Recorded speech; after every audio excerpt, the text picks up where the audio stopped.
సభలో ఎలా ఉండాలి, ప్రతిపక్షం అంటే ఏంది, అధికార పక్షం అంటే ఏంది, అవన్నీ కూడా జిల్లా పరిషత్లో చూసినటువంటి అనుభవం ఉన్న వ్యక్తిగా అప్పుడు నేను ఈ అసెంబ్లీ ముందర నుండి వెళ్తూ ఉంటే అసెంబ్లీ ముందరున్న పోలీస్ బందోబస్తును చూసి అక్కడ ఉన్నటువంటి ఆఫీసర్ల బండ్లను చూసి అసెంబ్లీకి లోపలికి రావాలంటే కూడా పాసులు ఉండాలి, లోపల పాత్రికేయులు ఉంటారు, బయట భారీ బందోబస్తు ఉంటుంది.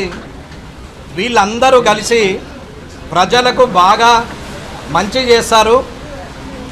అసెంబ్లీలో మాట్లాడి ప్రజలకి కానీ ఉద్యోగస్తులకు కానీ ప్రభుత్వాన్ని రేపు పొద్దున రాష్ట్రాన్ని కూడా ముందుకు తీసుకెళ్లేటువంటి నిర్ణయాలు తీసుకునేటువంటి వ్యక్తులు ఈ అసెంబ్లీలో కూర్చుంటారనేది నేను అనుకున్నాను. ఆ రోజు అనుకునేవాడిని, బయట నుంచి చూసినప్పుడు ఈ అసెంబ్లీకి ఎప్పుడు వెళ్తామా, ఎప్పుడెప్పుడు అసెంబ్లీలో అడుగుపెట్టే అదృష్టం వస్తుందా అని గత 20 సంవత్సరాలుగా ప్రయత్నం చేస్తే మొన్న ఆ దేవుడు ఆ కామారెడ్డి ప్రజలు కరుణించి 2023 డిసెంబర్లో గెలిపించారు. ఇప్పటికి సుమారు 7 నెలలు కంప్లీట్ అయి 8వ నెలకు వచ్చినాం.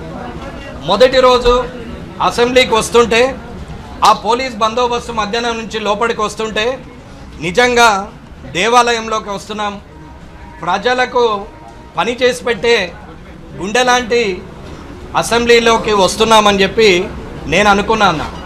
కానీ అసెంబ్లీలో మొదటి రోజు ప్రమాణ స్వీకారం చేసిన రోజు అక్కడ చూస్తుంటే వాతావరణము రాబోయే కాలంలో ఈ రాష్ట్ర అభివృద్ధికి కానీ ఈ కామారెడ్డి నియోజకవర్గాన్ని కానీ ఈ తెలంగాణని రాష్ట్రంలో దేశంలోనే ఈ రాష్ట్రానికి ప్రథమ స్థానం వచ్చే పరిస్థితికి వచ్చే నాయకులు ఉన్నారు అని అనుకున్నాం.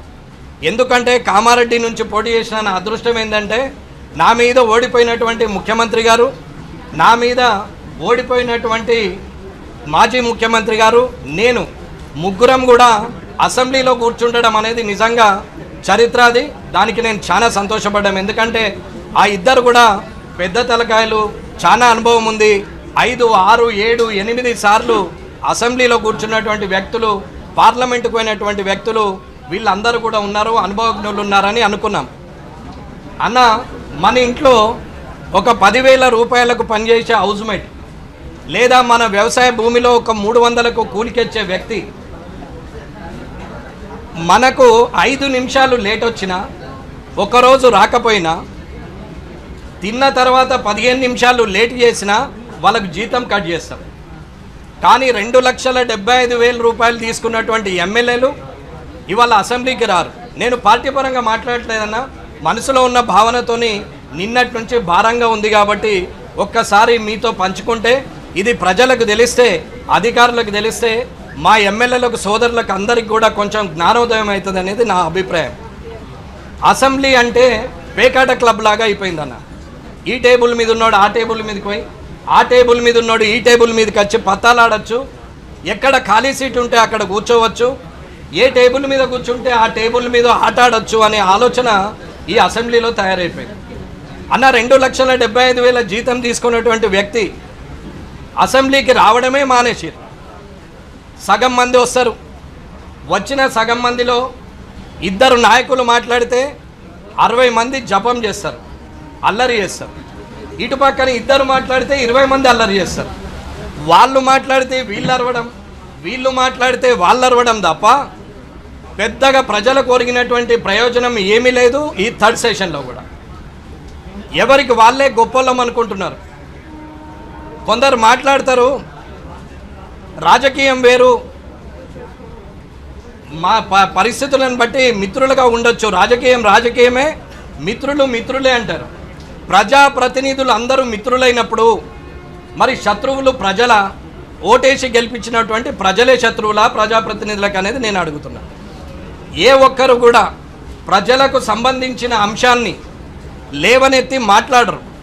కానీ తన ప్రభుత్వం గొప్పది, తన ప్రభుత్వం గొప్పది అని చెప్పి మాట్లాడే వ్యక్తులే తప్ప ప్రజల గురించి మాట్లాడే వాళ్ళు లేరు.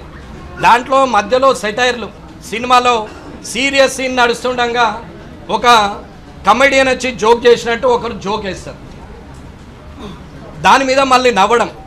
అప్పుడే ప్రతిపక్షం అధికార పక్షాన్ని, అధికార పక్షం ప్రతిపక్షాన్ని, నాతో సహా నేను ఏ ఒక్కరిని పార్టీని బట్టి మాట్లాడట్లేదు, వారు మాట్లాడి అప్పటిదప్పుడే మళ్ళీ జోకేసుకుంటారు, సీరియస్గా మాట్లాడతారు, వెళ్ళిపోయి కాలించుకుంటారు. కెమెరాలు పాత్రికేయులు నడిచినంతసేపు వారందరూ కూడా నువ్వంటే నువ్వు, డి అంటే డి అని మాట్లాడతారు. అది అయిపోయిన తర్వాత మళ్ళీ కలుసుకొని మాట్లాడతారు. రాజకీయం అంటే కక్షాపూరిత ద్వేషపూరితమైన వాతావరణం ఉండాలని నేను అడగట్లేదు. కానీ రాజకీయ నాయకుడు కమిట్మెంట్ మీద ఉండాలా. ఎవరైతే ఓటేసిరో ఆ ప్రజల పక్షాన మాట్లాడాలి. ప్రతిపక్షమైనా సరే అధికార పక్షం మంచి చేస్తే మంచి అనాలి, ఒకవేళ ప్రతిపక్షం తప్పు చేస్తే అధికార పక్షము అది తప్పని నిరూపించాలి తప్ప మంచిని కూడా చెడనడం, అది అధికార పక్షం కదా ప్రతిపక్షం అన్నప్పుడు మనం వాళ్ళ మీద అటాక్ చేయడమే ముఖ్యమని మాట్లాడుతూ ఉంటే, ఇవాళ అసెంబ్లీలో రోజుకి ఎమ్మెల్యేలకు 10 లక్షల జీతాలు, నెలకు 3 కోట్ల 30 లక్షల జీతాలు వస్తాయి. ఇవన్నీ టెన్షన్గా 1వ తారీఖు వస్తాయన్న, నాకు కూడా పడుతుంది 1వ తారీఖు. ఇవాళ కనీసం అక్కడికి వచ్చి మాట్లాడాలన్న మినిమం కామన్ సెన్స్ కూడా ప్రజాప్రతినిధులకు లేదు. వచ్చినటువంటి ఎమ్మెల్యేలు కూడా అక్కడికి వచ్చి ఒకరి మీద ఒకరు సెటైర్లు వేసుకొని మాట్లాడతారు. తిడతారు పొగుడతారు వాళ్ళే, ప్రజల పక్షాన మాట్లాడినట్టు నటించేది వాళ్ళే. ఇది ఎమ్మెల్యేలు అసెంబ్లీలో చేస్తున్నటువంటి బాధ అన్న. నేను ఎమ్మెల్యేగా ఎందుకు గెలిచాం, అనవసరంగా వచ్చామేమో, ఈ అసెంబ్లీకి రాకున్నా బయట ఉండి పోరాడినా 10 మందికి లాభం జరుగుతుండే అనుకున్నాం. మాస్టర్ ప్లాన్ మీద గొడవ చేస్తే ప్రజలకు లాభమైంది, మాస్టర్ ప్లాన్ క్యాన్సిల్ అయింది, పదవి లేదు. పావలా వడ్డీ గురించి మహిళల పక్షాన నిలబడి కొట్లాడితే వారికి పావలా వడ్డీ వచ్చింది, అప్పుడు నాకు పదవి లేదు. అలాగే ఎన్నో కార్యక్రమాలు చేసినప్పుడు అది ప్రజలకు లాభమైంది. కానీ ఒక ఎమ్మెల్యేగా, ఒక నియోజకవర్గ నాయకునిగా, ఒక పార్టీ ప్రతినిధిగా అసెంబ్లీకి నన్ను ప్రజలు పంపిస్తే ఏమీ చేయలేని నిస్సహాయ స్థితి అసెంబ్లీలో కనపడుతుంది అన్న.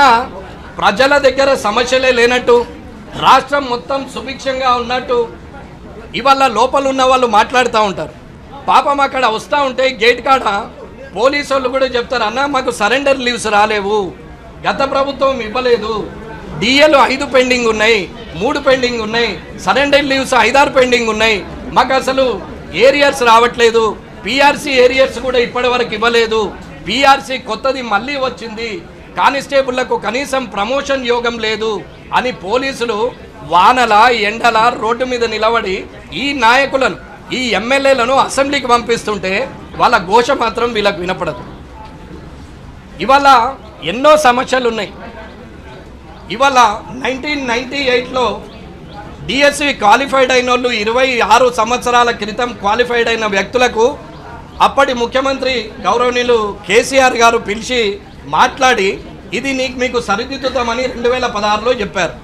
ఇప్పటి వరకు వాళ్ళని చూసిన పాపాన పోయింది లేదు.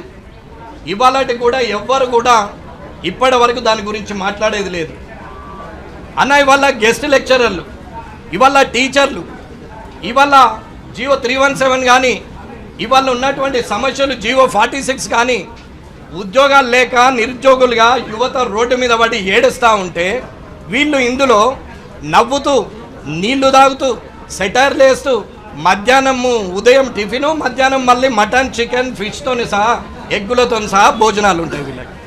వీళ్ళ బాధ్యతారహిత్యంగా ఉన్నప్పుడు ఈ ఎమ్మెల్యేలో మార్పు రావాలని కోరుతున్నాం. నేను ఒక్కని సత్యహరిశ్చంద్రుని నేను చెప్పట్లేదు, కానీ ఇలాంటి అసెంబ్లీలో ఉండడం కన్నా ప్రజల్లో నిలబడి పోరాడమే మంచిదనేది నా భావన అన్న. సమస్యలు ఎన్నో ఉన్నాయి. రాజకీయానికి వస్తే ముఖ్యమంత్రి రేవంత్ రెడ్డి గారు మాట్లాడతారు ఏమని, ఇవాళ కేంద్రం ఏమి ఇవ్వలేదని అంటారు అన్న. కేంద్రం గత 9 సంవత్సరాలుగా ఇచ్చిన లిస్టు మొత్తము అక్షరాల జీవోలతో సహా చెప్తాం. అలొకేషను, రిలీజింగు, ఫైనాన్షియల్ అప్రూవల్తో సహా చెప్పగలుగుతాం. ఇవాళ ఎన్ని లక్షల కోట్లు ఈ రాష్ట్రానికి ఇచ్చిరో చెప్పగలుగుతాం. అలాగే ఇవాళ కేటీఆర్ గారు కూడా మాట్లాడతారు ఏమని, 8+8 అది అంకెపరంగా 16 అయినా అది 0 అని మాట్లాడతాడు నిన్న. అంటే 16 మంది ఎంపీలు ఉండి ఏమీ చేయలేకపోయారు, మేము అప్పుడు 12 మంది ఉన్నాం కాబట్టి బాగా చేశామని చెప్తున్నారు. బాగా చేశామన్నప్పుడు కేంద్రం ఎంత ఇచ్చిందో చెప్పాలి కదా, కానీ అది చెప్పరు కేంద్రం ఎంత ఇచ్చిందని. అన్న ఇవాళ రాజకీయంగా ఆలోచిస్తే నేను చెప్తానన్నా, తెలంగాణ వచ్చిన తర్వాత మోదీ గారు, తెలంగాణ నరేంద్ర మోదీ గారు ఎన్డీఏ ప్రభుత్వం ఏర్పడిన తర్వాత ఇవాళ 1,78,000 కోట్లు 1,78,000 కోట్లు 1.78 కోట్లు ఈ పన్నుల వాటా పరంగా ఇవాళ తెలంగాణకి ఇచ్చారు. అలాగే 2014 నుంచి 23 వరకు 69.60 లక్షల కోట్ల వరకు ఇన్కమ్ పెంచడం జరిగింది. అలాగే ఇప్పటి వరకు 9 సంవత్సరాల్లో 1,60,000 కోట్లు ఇవాళ తెలంగాణకు యూపీ హయాంలో 45,000 ఇస్తే ఈ 9 సంవత్సరాల్లో 1,60,000 కోట్లు ఇచ్చారు. 2014 నుండి తెలంగాణకు వివిధ పథకాలు కానీ అభివృద్ధి ద్వారా కానీ అభివృద్ధి పనుల ద్వారా కానీ నిధులు దాదాపు 5 లక్షల కోట్లు ఇప్పటి వరకు ఇచ్చారు. ఇది 16వ మరియు 17వ లోక్సభ సభ్యులకు రాజ్యసభ సభ్యులకు ఇప్పటి వరకు 983 కోట్ల రూపాయలు శాంక్షన్స్ ఇచ్చారు, పనులు నడిచినాయి. అలాగే ఏపీ పునర్వ్యవస్థీకరణ చట్టం 2014 ప్రకారము తెలంగాణ రాష్ట్రానికి ప్రత్యేక సాయంగా 2,250 కోట్లు ఇచ్చారు. అలాగే ఇవాళకి 2,500 కిలోమీటర్లు రోడ్లు వేసారు తెలంగాణలో. అట్లాగే ఇప్పటి వరకు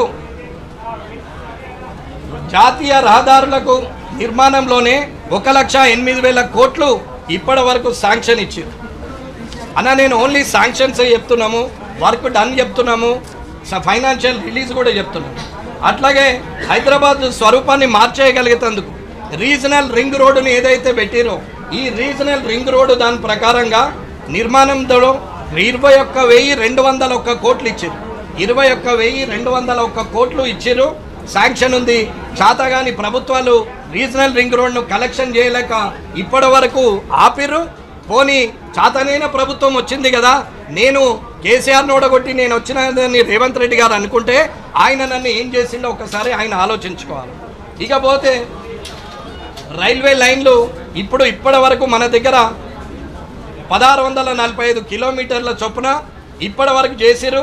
31,221 కోట్లు తెలంగాణలో ఖర్చు పెట్టారు. అట్లాగే తెలంగాణ ప్రాంతంలో మోదీ ప్రభుత్వం ద్వారా, కేంద్ర ప్రభుత్వం ద్వారా, ఎన్డీఏ ప్రభుత్వం ద్వారా గత 9 సంవత్సరాల కరీంనగర్ నిజామాబాద్ మధ్యనున్న పెద్దపల్లి రైల్వే బ్రిడ్జు, మంచిర్యాల పెద్దపల్లి మధ్య గోదావరి నదిపై bridge, Medchal Bollaram section, Secunderabad Bollaram section, ఇవన్నీ రైల్వే ఓవర్ బ్రిడ్జు, ఇవన్నీ కూడా చేయడం జరిగింది. అట్లాగే ఇప్పటి వరకు రైల్వే లైన్ల విద్యుదీకరణ కూడా మనకు 37,000 కిలోమీటర్లు విద్యుదీకరణ చేసింది. సికింద్రాబాద్ రైల్వే స్టేషన్ అభివృద్ధికి 715 కోట్లు, చర్లపల్లి టెర్మినల్కు 221 కోట్లు తెలంగాణ రైల్వే అభివృద్ధి కోసం కేంద్రం ఇచ్చింది. అట్లాగే ఎంఎంటీఎస్ ఫేజ్ 2 నిర్మాణానికి కేంద్ర ప్రభుత్వం పూర్తిగా నిధులు విడుదల చేసింది. కాజీపేట రైల్వే వ్యాగన్ ఫ్యాక్టరీ, అట్లాగే పీరియాడిక్ ఓవర్ హాలింగ్ వర్క్షాప్ పిఓహెచ్లను 521 కోట్లతోని అంచనా వ్యయంతో నిర్మించడం మొదలుపెట్టింది. 3,000 మందికి ఉపాధి ఆల్రెడీ దొరికింది. 3 వందే భారత్లను స్టార్ట్ చేశారు. Secunderabad to Tirupati, Secunderabad to Visakhapatnam, Kacheguda to Yeshwantpur చేయడం జరిగింది. సికింద్రాబాద్లో 100 కోట్లతోని Indian railway institute of finance management IRIFMను కూడా ఏర్పాటు చేయడం జరిగింది. తెలంగాణలో వివిధ రైల్వే స్టేషన్లో సుందరీకరణ చేయడం, బాసరా, గద్వాల్, జైరాబాద్, లింగంపేట, జగిత్యాల్, రామచంద్రపురం, మహబూబ్ నగర్ ఇవన్నీ కూడా మళ్ళీ కొత్త రైల్వే లైన్లకు కూడా ఇవ్వడం జరిగింది. విమానయాన రంగం తీసుకుంటే కూడా హైదరాబాద్ విమానాశ్రయంలో GHIALకు విస్తరణకు కేంద్ర ప్రభుత్వం సహకారం ఇస్తుంది. హైదరాబాద్లో ఏర్పాటు చేస్తున్న civil aviation research organization CARO Telangana విమానయాన సాంకేతిక ప్రపంచంలోనే అగ్రగామిగా నిలిపేందుకు దీని ఖర్చు 353 కోట్లు ఇచ్చింది. ఇందులో 210 కోట్లు రిలీజ్ చేసింది. ఇవన్నీ దీర్ఘకాలికంగా ఇప్పటి వరకు కూడా తెలంగాణ నీటిపారుదలకు 2,302 కోట్లు కూడా రిలీజ్ చేసింది. ఇవన్నీ కూడా చేసింది. అట్లాగే తెలంగాణలో విద్యుత్ రంగంలో ఐపీడీఎస్ అంటే ఇంటిగ్రేటెడ్ పవర్ డెవలప్మెంట్ స్కీమ్ కింద 394.19 కోట్లు, అట్లాగే డిడియు జీజేవై దీన్ దయాళ్ ఉపాధ్యాయ గ్రామ జ్యోతి యోజన కింద 278 కోట్లు విడుదల చేసింది. తెలంగాణలో రామగుండంలో ఎన్టీపీసీ కొత్త థర్మల్ పవర్ స్టేషన్ కూడా 1600 మెగావాట్ల సామర్థ్యంతో 10,998 ఇవాళ 10,998 కోట్లు రిలీజ్ చేసింది. ఇలాంటి తెలంగాణలో రామగుండంలో అతిపెద్ద ఫ్లోటింగ్ నీటిపై తేలాడేది సోలార్ పవర్ ప్లాంట్ కూడా ప్రారంభమైంది. దీనికి 442 కోట్లు రిలీజ్ చేసింది.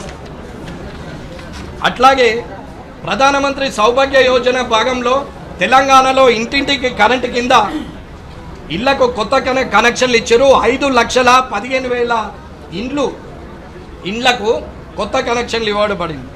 తెలంగాణలో అణుశక్తి సంబంధిత సంస్థలకు కేంద్రం ఖర్చు చేసింది 28,971 కోట్లు. హెచ్పిసిఎల్, బీపీసీఎల్, ఐఓసీఎల్ వంటి ప్రభుత్వ రంగ పెట్రోలియం సంస్థల ద్వారా మంత్రిత్వ శాఖ తెలంగాణలో ఖర్చు చేసింది 4,154 కోట్లు. స్మార్ట్ సిటీస్ మిషన్ ద్వారా వరంగల్, కరీంనగర్ పట్టణాలకు ఇవాళ ఎంతో కృషి చేసింది. అమృత్ పథకం కింద తెలంగాణ రాష్ట్రంలోని పట్టణాల్లో మెరుగైన సదుపాయాలను ఇవ్వాలని ఫేజ్ 1లో 833 కోట్లు, అట్లాగే ఫేజ్ 2లో 2,870 కోట్లు కేంద్రం ఇచ్చింది. ప్రధానమంత్రి ఆవాస్ యోజన కింద ఇల్లు కట్టడానికి 2.5 లక్షల ఇల్లు కట్టడానికి 4,466 కోట్లు రిలీజ్ చేస్తే ఒక ఇల్లు కట్టిన పాపాన పోలేరు. మళ్ళీ కేంద్రాన్ని వాళ్ళు అభద్రత కింద మాకేం సాయం చేయలేదని చెప్తున్నారు. ఇకపోతే 14-15వ ఆర్థిక సంఘం నిధులు తెలంగాణలో 12,769 గ్రామ పంచాయతీలు ఉన్నాయి. 12,769 గ్రామ పంచాయతీలు. వీటికి 14వ ఆర్థిక సంఘం ద్వారా 5,380 కోట్లు ఇచ్చారు. 15వ ఆర్థిక సంఘం ద్వారా 7,200 కోట్లు నిధులు డైరెక్ట్ గ్రామ పంచాయతీలో పడితే ఇవాళ అక్కడ ఉన్నటువంటి వైకుంఠధామం కానీ, అక్కడున్న గ్రామ పంచాయతీలు కానీ, అక్కడున్న నీళ్ళ ట్యాంకర్లు కానీ, చెత్త డబ్బాలు తీసుకుపోయే ట్రాలీ కానీ, దాని గుంజే మూతి కానీ, అక్కడున్న చెట్లు కానీ, అక్కడున్న కోతుల వనం కానీ, అక్కడున్న ప్రకృతి వనం కానీ, పల్లెల్లో జరిగిన రోడ్డు, స్ట్రీట్ లైట్, ఎల్ఈడి లైట్లు అన్నీ కూడా ఈ 14-15 ఆర్థిక సంఘంలో అభివృద్ధి చెందింది. వేరే ఏ ఒక్క రూపాయి అక్కడ లేదు. అలాగే మున్సిపాలిటీలకు 14వ ఆర్థిక సంఘం ద్వారా 3,389 కోట్లు ఇస్తే 15వ ఆర్థిక సంఘం ద్వారా 3,682 కోట్లు ఇవాళ రిలీజ్ చేశారు. అవన్నీ మున్సిపాలిటీలలో కూడా ఇవాళ డెవలప్ అయినటువంటి సీసీ రోడ్లు కానీ, డ్రైనేజీలు కానీ, ఏవైనా ఎల్ఈడి లైట్లు కానీ, సెంట్రల్ లైట్ అన్నీ కూడా ఇవాళ దీని ద్వారా చేసినటువంటి వ్యక్తులే. అట్లాగే ప్రధానమంత్రి గ్రామ సడక్ యోజన ద్వారా గ్రామీణ మరియు తీవ్రవాద ప్రభావిత ప్రాంతాల్లో కూడా రోడ్ల నిర్మాణానికి 3,672 కోట్లు రిలీజ్ మంజూరు చేస్తే 1,726 కోట్లు ఖర్చు చేశారు ఇప్పటికి. అంతే, అంటే సగమే ఖర్చు చేశారు. ఇకపోతే అంతర్జాతీయ ఎరువుల గురించి మాట్లాడితే తెలంగాణకు రైతులకు ఎరువుల సబ్సిడీ కింద 33,000 కోట్లు ఇచ్చారు. కేంద్రము యూరియా బస్తా మీద 2,236 సబ్సిడీ ఇస్తే డిఏపి బస్తా మీద 2,422 సబ్సిడీ ఇచ్చారు. ఎరువుల సబ్సిడీ పిఎం కిసాన్ కింద ఇస్తే 1 ఎకరం ఉన్నటువంటి రైతుకు సబ్సిడీ కింద 24,632 వచ్చింది. 10 ఎకరాలకు 1,92,320 రూపాయలు లాభం జరిగింది సబ్సిడీ రూపకంగా తెలంగాణ రైతులకు. ఇట్లా ఇప్పటి వరకు ఇలా చేస్తూ వచ్చినటువంటి కేంద్ర ప్రభుత్వం ఇన్ని ఇస్తే ఇల్లు కట్టలేని చేతగాని ప్రభుత్వంలో ఉండి ఆ ప్రభుత్వాన్ని ప్రజలు తిరస్కరిస్తే ఇవాళ ప్రతిపక్షంలో ఉండి మళ్ళీ వాళ్ళు పెద్ద నోరు దేశే మాట్లాడతారు. 8 ప్లస్ 0 అవుతుంది కానీ 8 ఎప్పుడు కూడా 16 కాదు అని మాట్లాడతారు.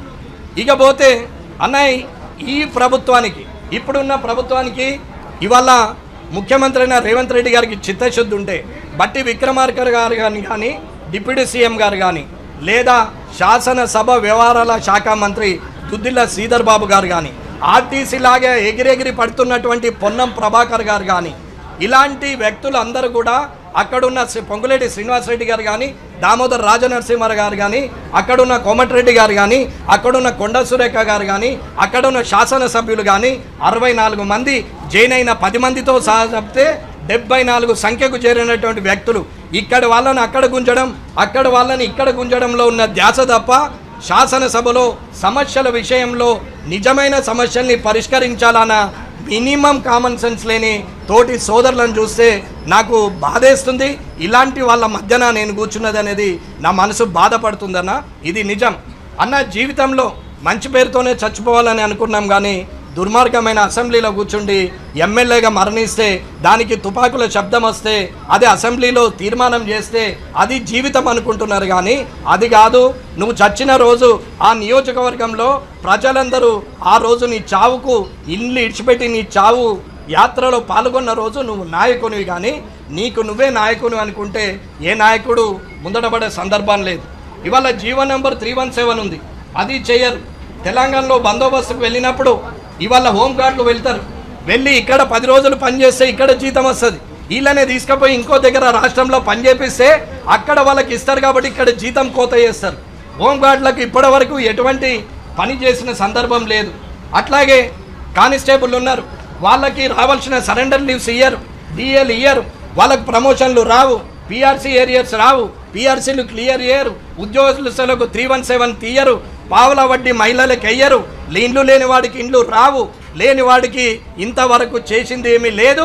అటువంటి వాటి మీద తీర్మానం చేసేది లేదు, వారు చెయ్యరు కూడా. పోయిన ప్రభుత్వం ఇచ్చిన కేంద్రం సాయంతో ఏమైనా నిర్మాణం చేసిండ్రంటే అది సున్నా. ఇప్పుడున్న వాళ్ళు మళ్ళీ దాన్ని ఏమి ఇచ్చారంటే హైదరాబాద్ రోడ్ల మీద 8 మంది బీజేపీ ఎంపీలను ఇచ్చినటువంటి తెలంగాణ ప్రజలకు, ఎంపీలను ఇచ్చిన తెలంగాణ ప్రజలకు కేంద్రం పెద్ద గాడిద గుడ్డు ఇచ్చిర్రని చెప్తున్నారు. ఇది సంస్కారం, ఇది మాట్లాడే పద్ధతి. అన్పార్లమెంటరీ మాట్లాడతారు, అవతలనేమో నోటికి వచ్చిన మాట మాట్లాడతారు. అధికారులు 5 నిమిషాలు లేట్ వస్తే అధికారుల మీద అజమాయిషీ చేస్తాడు. 5 ఏళ్ళు ఉండే ఎమ్మెల్యే, 5 సంవత్సరాలు ఉండే ఎమ్మెల్యే అధికారి 5 నిమిషాలు లేట్ వస్తే అధికారి మీద అరుస్తారు. పోలీసులు 2 నిమిషాల్లో అటు ఇటు జరిగితే ఏం చేస్తున్నామని అన్పార్లమెంటరీ మాటలు మాట్లాడతారు. కానీ అదే సభలకు వచ్చేసి ఇద్దరు మంచిగానే మాట్లాడుకుంటారు, అందరూ చేతులేసి జోడించుకుంటారు. మా మిత్రుడు గౌరవ మంత్రివర్యులు మా మిత్రుడు మంచోడే కానీ అని మళ్ళీ సెటైర్ వేస్తాం. మంచోడైంది చెడ్డోడైంది, ప్రతిపక్షం ప్రతిపక్షమే, అధికార పక్షం అధికార పక్షమే. ప్రజల పక్షాన మాట్లాడాలనుకున్నప్పుడు ప్రజలతో మమేకమై మాట్లాడాలి తప్ప మనం మిత్రులం ప్రజాప్రతినిధులం, మనకు శత్రువులు ఓట్లేసిన ప్రజలే అని నిరూపిస్తున్నటువంటి ఎమ్మెల్యేలు వీళ్ళంతా. 119 ఎమ్మెల్యేల కనీసము రావడానికి, అసెంబ్లీ రావడానికి బద్దకించే ఎమ్మెల్యేలు నాకు తెలిసి 50 ఉంటుండొచ్చు. ఇది శాసనసభ అన్న. నేను ఎవరిని ఉద్దేశించి మాట్లాడతలేదు, మార్పు రావాలని కోరుకుంటున్నాను. ఆ మార్పు పాత్రికేయుల ద్వారా ప్రజలకు వెళ్ళిన తర్వాత మారుతారా? ప్రజలే తిరస్కరించిన రోజు అది గత ప్రభుత్వంలో ఉండి ఇవాళ ప్రజలు తిరస్కరించబడిన ఎమ్మెల్యేలు ఇవాళ వచ్చి ఎట్లా నిలబడుతున్నారు, ఎక్కడున్నారు అనేది ప్రస్తుతం గెలిచిన ఎమ్మెల్యేలు ఒక్కసారి చూసుకుంటే ఆ పరిస్థితి నాకు రావద్దు. రేపు పొద్దున నేను కూడా అదే లాబీలో నిలబడాల్సి వస్తుంది. నేను వస్తే ఎదురుగా వస్తున్నటువంటి సిబ్బంది నాకు ఎదురుగా వస్తలేరు. పవర్ ఉంటే ఎట్లుంటుంది, పవర్ లేకపోతే ఎట్లుంటుంది అని తెలుసుకున్నప్పుడు మూర్ఖుల్లాగా ప్రవర్తించకుండా ప్రజల పక్షం ఉంటే ప్రజలు గెలిపించే పరిస్థితి ఉంటుంది. డబ్బుకో నోటుకో మందుకో ఓటేస్తారు జనమని మీరు అనుకుంటున్నారు. కానీ ఎదుటోడు అసమర్థుడైనప్పుడు దొంగ కూడా గెలుస్తాడు. 3 దొంగలు నిలబడ్డప్పుడు అందులో మంచి దొంగ గెలుస్తాడు, కానీ మంచోడు నిలబడ్డప్పుడు ఆ దొంగలు మనుమాయమవుతారు అనేది తెలుసుకోవాలా. ఇది తెలుసుకోనని రోజులు ఇలాగే నడుస్తుంటుంది అనేది నా అభిప్రాయం. అన్న, గౌరవ ముఖ్యమంత్రి వర్యులకు ఎన్నోసార్లు వచ్చిన శాసనసభ్యులను గౌరవించు, వచ్చిన వ్యక్తులతోని మాట్లాడు. రాని వ్యక్తి గురించి మాట్లాడాల్సిన అవసరం లేదు. రాని వ్యక్తి వచ్చి పొడిచేదేం లేదు.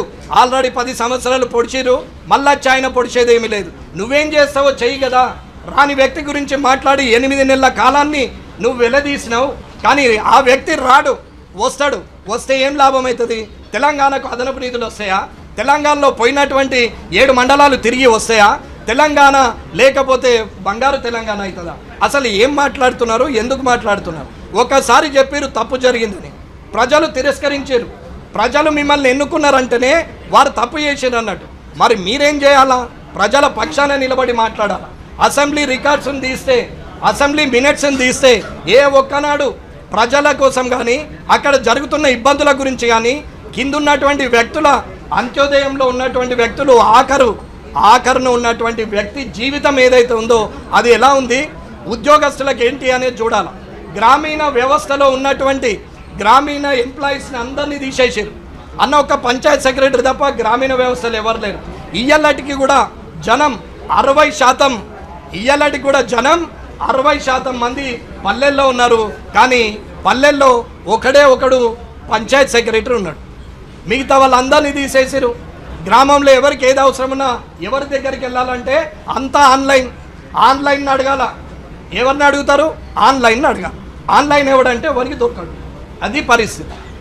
రికార్డు లేదు, అసలు మాన్యువల్ రికార్డు ఉంచారు, ఆన్లైన్లో పెడతారు. ఇది సమస్య అన్న. ఇదంతా కూడా మార్పు తీసుకురావాలనేదే నా కోరిక. దయచేసి అసెంబ్లీకి రానటువంటి ఎమ్మెల్యేలు ఎవరన్నా ఉంటే ఆ జీతాలు దయచేసి వాపస్ ఇచ్చేయండి.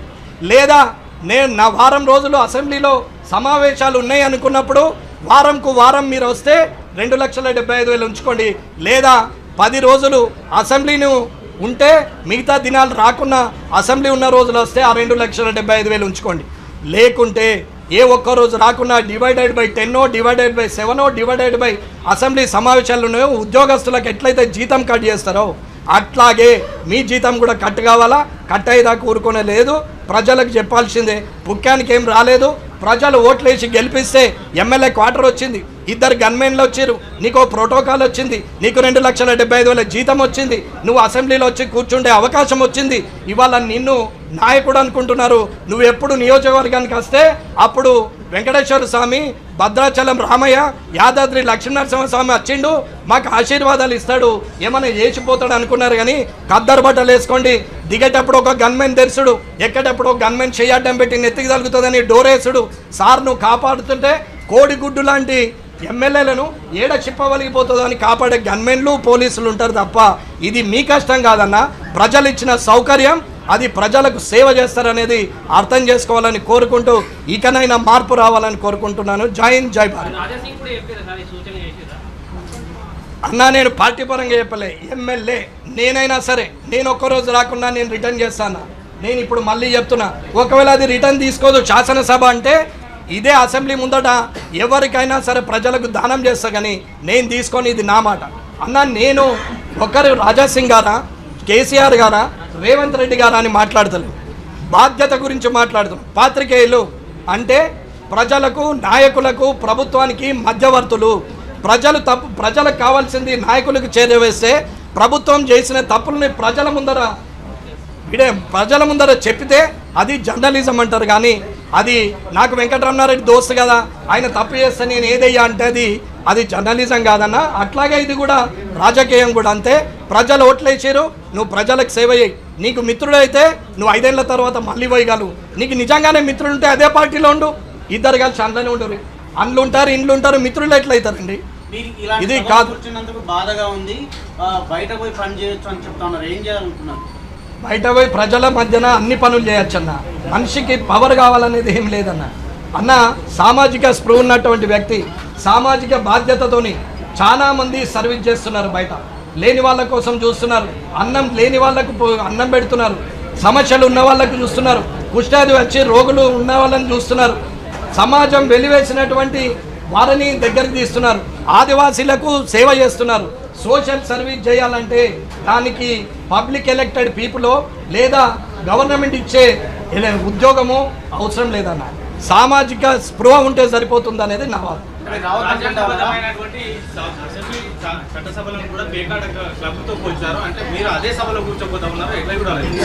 దాన్ని మళ్ళీ ఒకసారి శాసనసభ అంటే అప్పుడు ఉన్నటువంటి పుచ్చలపల్లి సుందరయ్య గారి టైంలో ఉన్న అప్పుడు 83 ఎన్టీ రామారావు వరకు ఎంతమంది నాయకులు ఉన్నారో వాళ్ళందరూ మంచివారేనా. ఎన్టీ రామారావు గారి దగ్గర వరకు శాసనసభకు విలువ ఉండే, పత్రికా విలేకరులకు విలువ ఉండే, అధికారులకు విలువ ఉండే. ఇలా ఖద్దర్కు విలువ లేదు, అక్రిడేషన్కు విలువ లేదు, ఇవాళ అక్కడున్న అధికారికి విలువ లేని పరిస్థితికి తీసుకొచ్చింది ఈ శాసనసభ వ్యవహారంలో ఇలాంటి నాయకులు ఉండడం వల్ల అని చెప్తున్నాం. అన్న మార్పు కోరుతున్నాం అనడం అందరం అంటాం. నేను పాటించి చెప్తున్నా. నేను పాటించకుండా నీతి సూత్రాలు చెప్తలేను. నేను పాటించి చెప్తున్నా. నేను ఇప్పుడు కూడా చెప్తున్నా, నేను గత అసెంబ్లీలో టైంలో 2 రోజులు రాలేదు, నేను ఆ సాలరీ వాపస్ ఇస్తా అని చెప్తున్నా. నేను ఈసారి కంటిన్యూ వచ్చినాం, నేను తీసుకుంటానని చెప్తున్నా. అన్న ఏదున్నా సరే నిజాయితీగా ఉండాలా, ప్రజల పక్షాన ఉండాలా. ప్రజల్ని బదనాం చేస్తూ ప్రజలు కరప్టెడ్ అని చెప్పి లీడర్ కరప్ట్ చేసుకుంటూ ప్రజలను కరప్ట్గా చూపెట్టి లీడర్ సత్యహరిశ్చంద్రుడు అవుతున్నాడు. కానీ మారాల్సింది జనం కాదు, మారాల్సింది గెలిచిన ఎమ్మెల్యేలు, రాజకీయ నాయకులు, అన్ని పార్టీల ప్రతినిధులు. అన్న మోదీ గారా, అమిత్ షా గారా, లేకపోతే రేవంత్ రెడ్డి గారా, కేసీఆర్ గారా అనేది కాదు నేను మాట్లాడి. మోదీ గారు తప్పు చేసినా, అది నిజంగా ప్రజలకు అన్యాయం జరిగితే అది తప్పు చేసిరని చెప్పగలిగేంతటి నాకు సంస్కృతి ఉంది, సంస్కారం ఉంది. ఎలా చెప్తే అర్థం చేసుకుంటారు అనేటువంటి అవగాహన కూడా ఉందని నేను చెప్తున్నాను. 10 ఏళ్ల నుంచి మీరు కేంద్రం నుంచి వస్తున్నటువంటి నిధులు చెప్పారు. అయితే ఈ సంవత్సరం ప్రవేశపెట్టినటువంటి బడ్జెట్లో రూపాయి తెలంగాణ నుంచి వెళ్తే 43 పైసలు మాత్రమే తెలంగాణకు వస్తుంది. అదే ఉత్తరప్రదేశ్కి అయితే 7 రూపాయలు వెళ్తుంది అని కూడా అన్ని సోషల్ మీడియాలో పెట్టినంత మాత్రాన అవే నిజాలని, లేదా ఒక పత్రికలో వస్తే అదే నిజమని అనుకుంటే తప్పన. నిజంగా అట్లాగే జరిగితే మీరు తీసుకురండి, జీవోలు అవన్నీ ఉంటే నేను మాట్లాడతా, నేను మోదీ గారితో మాట్లాడతా. అలా ఏ రేషియో మీద ఏది రావాలా, పరేడ్ క్యాపిటల్ ఏమని ఉంటుంది, ఎక్కడ పరేడ్ క్యాపిటల్ మీద వస్తుంది అనేది దానికి రూల్స్ అండ్ రెగ్యులేషన్స్ ఉంటాయి తప్ప అవి అట్లా ఉండడానికి వీల్లేదని తెలియజేస్తున్నా. దయచేసి ఇది అందరూ కూడా సౌహృదయంతో అర్థం చేసుకొని మార్పుకు నాంది పలుకుతారు, శ్రీకారం పలుకుతారని కోరుకుంటూ జై హింద్, జై భారత్.